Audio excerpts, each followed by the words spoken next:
저희는 결혼한 지 6년 차 되는 부부입니다. 남편과 저 사이에 눈에 넣어도 아프지 않은 4살 된 딸아이가 있고 새가족이서 정말 남부러울 것 없이 지내고 있었습니다.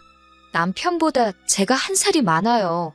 그러다 보니 원래는 결혼하자마자 아이를 갖고 싶었는데 결혼을 할 당시에 양가 형편이 넉넉한 것도 아니고 서로 모아놓은 돈도 적었던 상황이라 신혼집을 구할 돈이 많이 모자란 상황이었어요. 양가에서 도움받을 정도로 넉넉한 집안은 아니었어요. 정말 최소한만 지원받아 결혼식 비용과 혼수를 했고 남편과 제가 모아놓은 돈을 가지고 대출을 조금 끼고 신혼집을 구했습니다.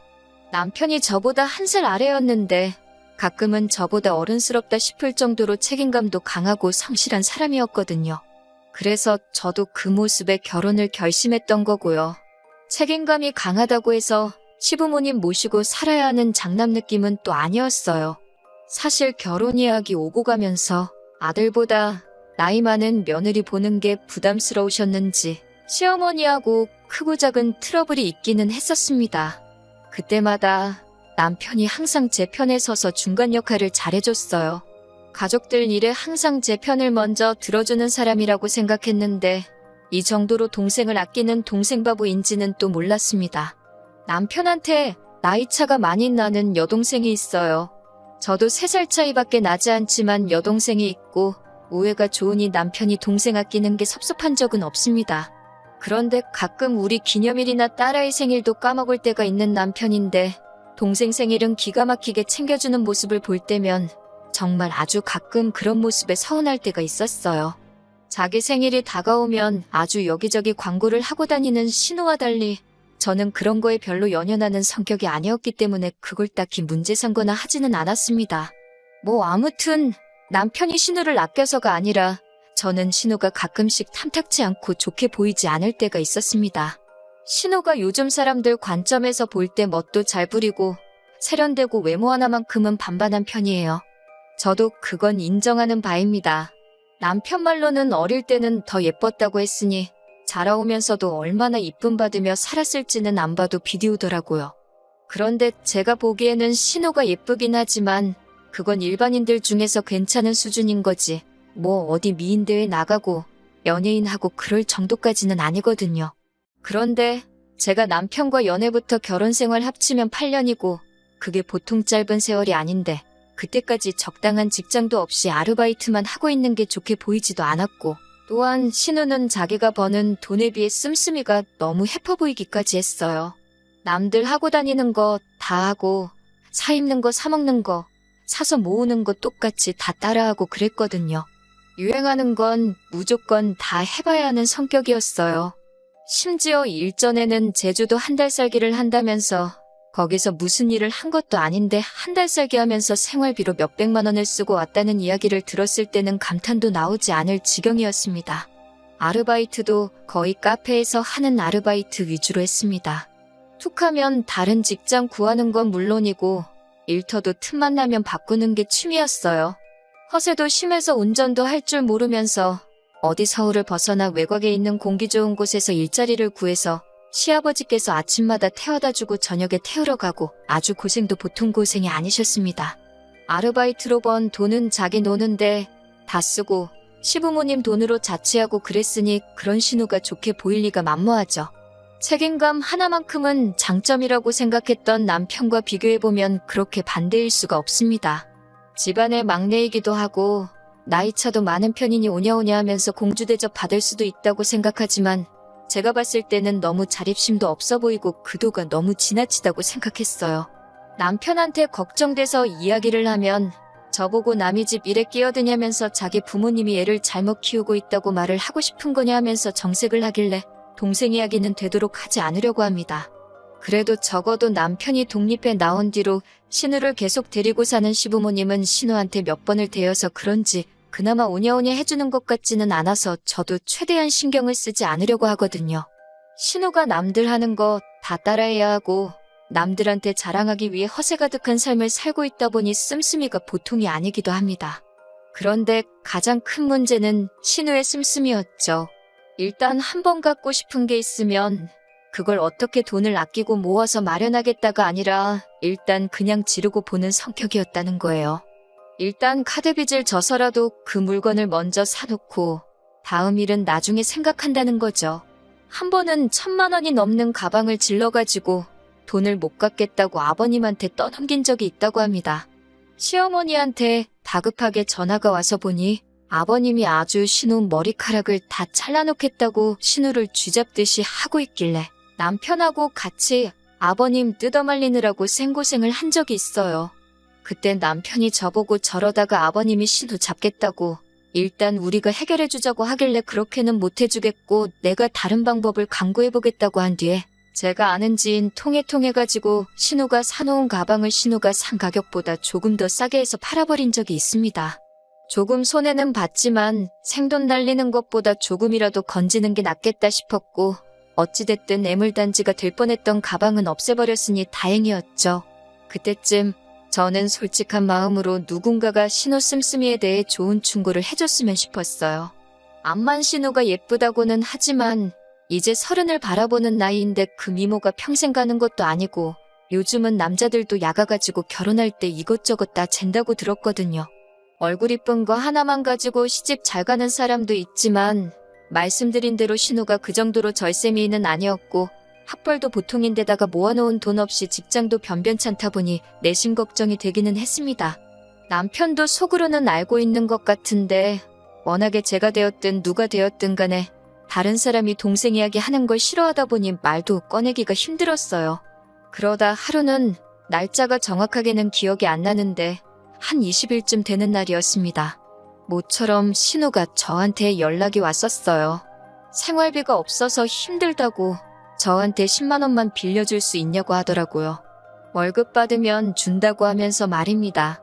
10만 원이면 큰 액수도 아니고 월급날에 곧바로 돌려준다고 하니까 별 생각 없이 빌려줬습니다. 그런데 월급날이라고 생각했던 25일이 지났는데 신우한테서는 아무런 연락도 없고 다음 달 일일이 되었는데도 연락이 없는 거예요.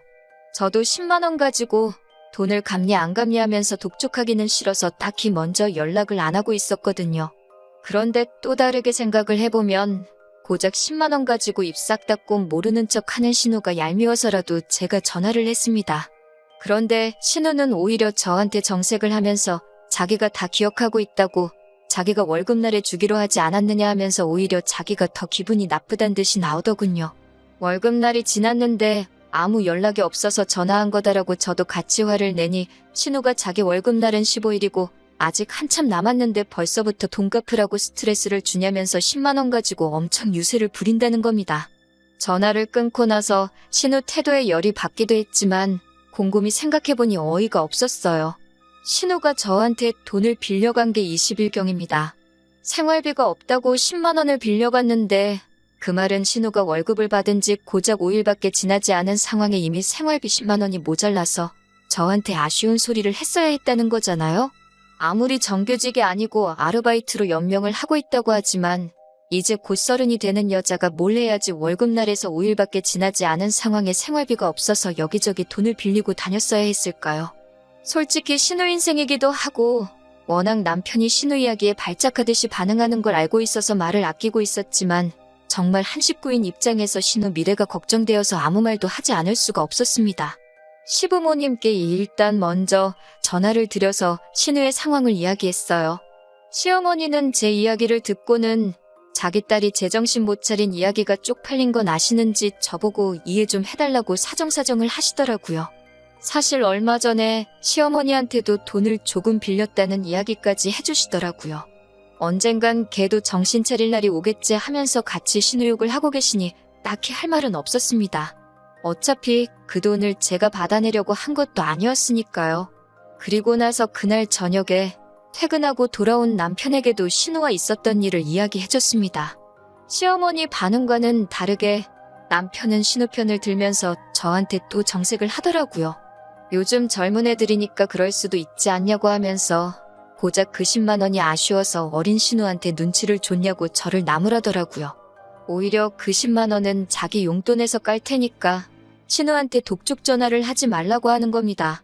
진짜 정말로 어이가 없었습니다. 솔직히 제가 그 10만 원이 아쉬워서 그랬겠어요? 다 걱정돼서 그런 거였잖아요. 그리고 남편이 자기 돈으로 신우 돈을 갚아준다는데 그것도 어이가 없었어요. 솔직히 제가 생활비 관리하고 있고 남편이 벌어온 돈이긴 하지만 남편이 쓸 용돈 또한 제가 관리하는 돈에서 주는 돈이잖아요? 그 주머니가 그 주머니나 마찬가지인데 내 돈 빌려준 걸 내 돈으로 갚는다고 하니 어이가 없었습니다. 웬만하면 저도 참았을 텐데 신우를 감싸고 돌면서 제가 잘못했다는 식으로 이야기를 하니 아무 말을 하지 않을 수가 없었어요. 솔직히 신우가 정신 차리기 전에 당신부터 정신 차려야 된다고. 신우 지금 나이가 곧 30인데 언제까지 품에 끼고 사는 동생일 것 같느냐고 한마디 했죠.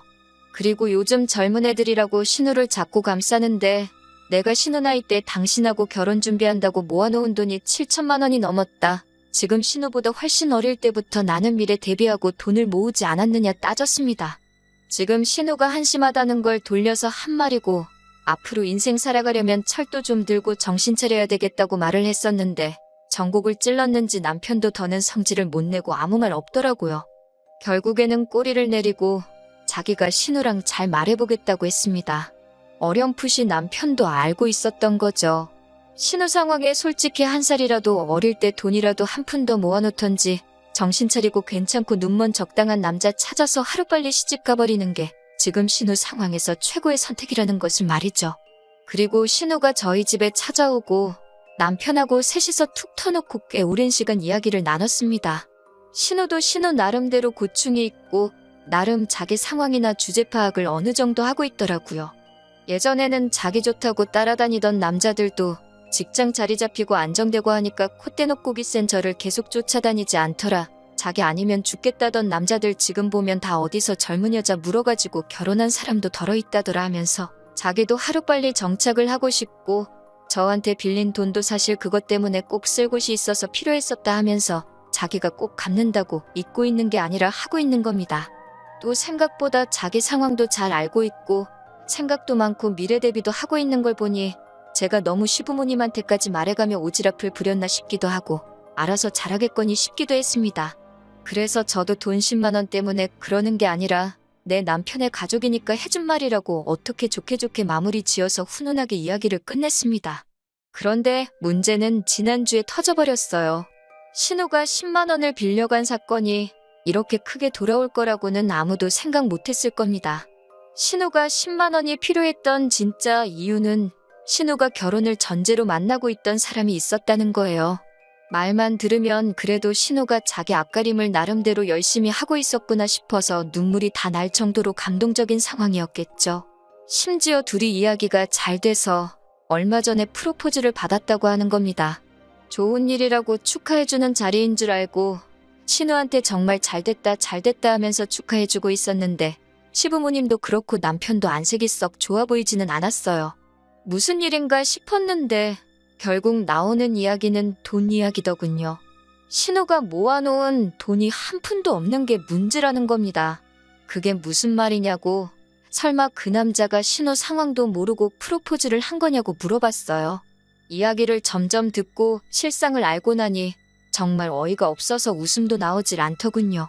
신우가 그 남자하고 결혼을 하기 위해서 보통 허세 아닌 허세를 부려서 일이 커졌던 겁니다. 신우가 별다른 직장도 없이 아르바이트만 전전하고 있는 걸 시부모님이 신우한테 카페를 하나 차려주기로 했고 신우는 부모님한테 인정받을 때까지 바닥부터 구르면서 일을 배우고 있는 상황이라고 포장을 했던 거예요. 그 와중에 시부모님이 숨겨놓은 재산이 얼마다 하는 거짓말은 기본이고 자기도 젊을 때 모아놓은 돈이 몇 천만 원은 돼서 지금은 그냥 인생 공부하는 마음으로 아르바이트를 하고 있다 하는 안 해도 되는 거짓말까지 보태버린 거죠. 그러니까 당연히 그 남자는 신우의 반반한 외모도 외모지만 신우 씀씀이나 여행 다니고 하는 사진만 보고 쓸 거 다 쓰고 하고 싶은 거 다 하고 다니면서 모아둔 돈도 있고 집도 잘 사는 꿈이 있는 여자로 받아들인 거예요. 말만 들으면 얼굴 이쁘겠다, 돈 많겠다, 꿈도 있고 능력도 있겠다. 세상에 이만한 여자가 또 없을 정도로 좋은 여자처럼 들렸을 테니까요. 그러면서 자기가 개념 있는 여자인 척을 하려고 한 끼에 몇십만 원씩 하는 레스토랑 가서 계산도 척척했던 거고 그러니 당연히 생활비가 모자라서 저한테 10만 원을 빌렸던 거였고요. 문제는 그 거짓말이 계속 꼬리에 꼬리를 물어서 걷잡을 수 없이 커진 거고, 결혼 이야기가 오가고 상대방 부모님한테 벌써 인사까지 드린 이 상황에 그쪽 집에서는 신우의 거짓말을 진실로 찰떡같이 믿고 있는 상황인 겁니다. 시아버지가 또 그 말을 듣자마자 뒤집어져가지고 아주 정신머리를 고쳐놓으신다고, 밖에 못 나가게 또 머리를 홀랑 잘라버려야겠다고 부엌에서 가위 들고 나오시는데, 신우 자초지종을 듣고 나니 이번엔 저도 아버님을 말릴 이유가 없다는 생각이 들었어요. 차라리 신우가 이번 사건으로 정신 고쳐먹고 못해도 머리가 다시 길어나올 2년 정도만 열심히 일을 해서 돈을 모으면 그래도 적당한 곳에 시집갈 만큼은 모으지 않겠나 하는 생각이 들었고, 다 이게 신우가 스스로 판무덤이라고 생각했어요.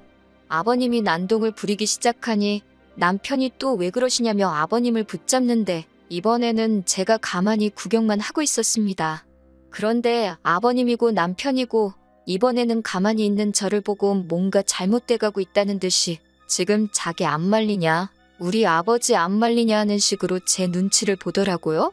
막상 가위까지 들고 나온 아버님도 저번에 1,000만 원짜리 명품백 대는 저랑 남편이 둘이 달라붙어도 떼어놓기가 힘들 정도로 난동을 부리셨었는데, 이번에는 제 눈치를 슬쩍 보시다가 아버님 혼자 안정을 되찾고는 자리에 슬쩍 앉으시더라고요. 그때부터 괜히 아버님이 혹시 나보고 보라고 쇼를 하고 있는 건가 하는 촉이 들기 시작했습니다. 아니나 다를까 아버님이 굉장히 진정이 된 말투로 그래도 제 시집은 보내야지 않겠냐면서 머리를 자를 수는 없지 하고 마시더라고요. 그러더니 신우한테 남편 될 사람에 대해서 한번 읊어보라 시키더군요. 신우 말에는 뭐 해외 유학을 다녀왔고 지금은 회계사 준비하고 있고 회계사가 되기만 하면 연봉이 1억으로 시작하고 어쩌고 저쩌고. 듣다 보니까 그 결혼할 남자 집안이 얼마나 대단한지는 모르겠지만 지금 적당한 직업도 없이 시험 준비하고 있는 사람으로 들렸어요. 신우가 그 남자에 대한 설명이 끝나니 시아버지께서 한숨을 푹푹 쉬면서 그래도 앞날은 튼튼한 사람이구나 하면서 어떻게 그런 남자를 만났느냐 하면서 슬쩍 제 눈치를 보시더라고요. 안 좋은 촉 때문에 저도 말을 아끼고 있었습니다. 제가 아무 말도 없으니 이번엔 시어머니가 나서서 결국 저를 이 자리까지 부르고 신우 머리까지 잘라버린다고 아주 생쇼를 하던 이유를 말하시더군요. 안 들키게 애써 돌려 말하시는데 연기하고 있다는 게 다 티가 났어요. 카페 하나 차리는데 돈이 얼마가 드냐, 그거 하나만 차려주면 시집갈 수 있는 거냐 하시더라고요. 그때 딱 알았습니다. 이참에 신우 시집 보내려고 카페 하나 차려주고 싶은데 돈이 모자라니 저희한테 손 벌리려고 저까지 이 자리에 불렀다는 걸 말이죠. 그리고 거기에 아버님이 신우를 죽일 듯이 달려들면 제가 그 명품 가방 사건 때처럼 어떻게든 그 돈을 융통해 줄 거라고 계산을 했던 거예요. 지금도 똑같이 아버님이 신우를 죽이네 살리네 쇼를 하고 있으면 당황한 제가 어떻게 상황 뜯어말리며 신우 카페 차릴 돈을 턱 내놓지 않겠냐는 계산이었던 거겠죠. 그래서 아버님한테 가위를 다시 드리면서 신우 머리카락을 아주 잘라버리는 게 좋겠다고, 이거는 카페를 차려준다고 되는 일이 아니라고 했습니다. 돈 버는 거 말고는 다른 거 생각도 못 나게 아주 혼쭐을 낸 다음에 정신 차리게 만들어서 신우 스스로 돈 모아서 시집갈 사람 찾게 만들어야 한다고요. 아버님이 쩔쩔매시길래 제가 가위를 뺏어들어서 정 모하면 제가 머리를 대신 잘라드릴까 했죠. 제가 예상외의 반응으로 나오니 온 가족이 당황을 하더라고요. 그러더니 태도를 바꿔서 신우가 결혼할 사람 집구석이 어떻고 사실 좋은 기회이지 않냐 그러길래 그 집에 진짜 금송아지가 있는지 우리가 알게 뭐냐고, 저도 시집 올 때 신우가 이렇게 모질이인 줄 몰랐지 않느냐고 한마디 했어요. 말 맞다나 그 남자가 지금 시험 준비한다는데 제 눈에 안경이라고 그렇게 훌륭한 사람이 설마 신우를 진짜 신부감으로 생각하겠냐고, 뭔가 구려도 보통 구린내가 나는 게 아니지 않냐고 한마디 했죠. 신우 표정이 잔뜩 일그러지더군요. 그러니 동생이면 죽고 못 사는 남편이 상대를 잘못 알고 저한테 성질을 내기 시작하는 겁니다. 자기가 외벌이하면서 버는 돈이니 제가 관리하는 돈이라도 자기 돈이나 마찬가지라고, 그러니 자기는 곧 죽어도 지 돈으로 신우한테 카페를 차려주고 신우 시집을 보내야겠다고 선언을 하더라고요. 어디 그 돈은 네 혼자 벌었냐고, 신혼집 대출 끼고 구하는 것부터 어디로 할지 결정하는 것까지 전부 누가 있는지 기억 안 나냐고 따졌죠. 그리고 정 네 동생 시집을 보내야겠으면 네 돈으로 보내라고, 나는 그 꼴을 못 보겠으니 이혼을 해야겠다 했습니다. 재산은 정확하게 딱 반을 갈라주겠지만 재판 결과에 따라선 나는 양육권도 양육비도 전부 받아낼 거고 위자료도 청구할 테니 그렇게만 알라고 했어요. 남편이 결국 지 동생을 택하고 얼마 안 되는 돈이라도 가져가려고 한 게 반전이라면 반전이겠네요. 이혼 사유가 결국엔 우리 재산을 신우에게 주자는 거나 마찬가지였으니 하탄의 사유 또한 남편에게 있었고 다행스럽게도 양육권 또한 제가 다시 직장을 갖는다는 조건으로 가져올 수 있었고 위자료도 받아낼 수 있었어요. 차라리 잘 되었습니다. 평생을 아끼고 살아봐야 지 가족, 특히 신우 일에 발벗고 나서서 있는 돈 없는 돈 털어줄 남편이었다면 차라리 없는 게 더 나으니까요. 6년 세월이 허무하기도 하지만 지나간 과거를 후회해서 뭐 하겠습니까? 앞으로 저에게 주어진 것 감사하며 제 삶을 살아야겠습니다. 안녕하세요. 반년 전쯤에 신우 시집 보낸다고 이혼하게 된 사연 보냈던 쓰니입니다. 오랜만에 다시 인사를 드리는데 너무 깨소금 같은 소식을 듣기도 했고 제 근황을 궁금해하셨던 분들도 계셔서 이렇게 후기를 적게 되었어요. 별 이야기는 아닙니다. 재산분할도 마무리 지었고 결국 남편 쪽은 그 돈 가지고 어떻게 신우 시집을 보냈는가 봐요. 집안에 돈이 좀 있다니 그 돈을 해줘서 신우 시집 보내놓고 어떻게 그쪽에 빌붙을 심산이었나 보죠. 문제는 그렇게 결혼시켜놨는데 지금 벌써부터 이혼이기네 어쩌네 한다는 거예요. 신우가 카페 아르바이트 경력이 길기는 한데 그게 진짜 카페가 좋아서 한 게 아니었으니 운영 전반적인 부분에 대해서는 정말 아무런 지식이 없었던 거예요. 그런데도 신우는 컨설트 같은 거 하나 받지 않고 지 혼자 할 수 있다고 까불고 다니다가 돈이 줄줄 새는지도 모르고 카페를 몇 달 동안 굴렸다고 하는 겁니다. 벌써 카페는 적자는 적자대로 나고 있고 모자란 돈은 다 빚을 내서 한 건데 매출이 안 나오는데 그 돈을 갚을 방법이 없던 거죠. 그러니 결국 남편 집안에까지 손을 벌렸나 봐요. 그런데 알고 보니 그 남자도 사실 집안이 썩 여유가 있는 상황은 아니었던 거고 자식을 없는 돈 들여서 유학까지 보내놨더니 시험은 합격도 못하고 있는 상황이었고 어떻게 빨리 장가 보내서 돈 많은 처가 덕을 보면서 시험을 합격시키려던 심산이었나 봅니다. 그러면 그렇지 멀쩡한 집안 남자가 뭐하러 그런 신우한테 먼저 청혼을 했겠다 싶었는데 역시나 였네요. 똑같은 사짜 집안끼리 만나서 돈은 돈대로 까먹고 그나마 유일한 재산이나 마찬가지던 카페를 무능한 신우가 운영하면서 반년 만에 유지가 불가능한 상황을 만들어 놓은 거예요. 빚은 있는 대로 지고 지금은 양쪽에서 사기 결혼이니 뭐니 하면서 이혼을 한 해 만에 하고 있다고 하더라고요. 남편이 양육비를 안 보내길래 무슨 일인가 했더니 자기도 죽겠다고 한 번만 살려달라며 통사정을 해와서 알게 됐어요. 진짜 너무 고소하네요. 조금이라도 잔정이 남아있었다면 안타까운 사정에 속이라도 상했을 건데 이렇게 고소한 거 보니 저도 그 집구석에 미련이라곤 일도 남아있지 않는 것 같아요. 불쌍하지도 않으니 봐줄 생각 하나도 없고 양육비 보내주는 거 늦을 생각 하지 말라고 울음장을 놓으니 전 남편이 제발 자기 좀 살려달라면서 싹싹 비는데 아주 속이 다 후련합니다. 별것 없기는 해도 제 근황 궁금하신 분들이 있을까봐 이렇게 후기 남겼어요. 저는 앞으로 더더욱 잘 지낼 생각만 하면서 지내야겠어요. 응원해주신 모든 분들께 감사드립니다.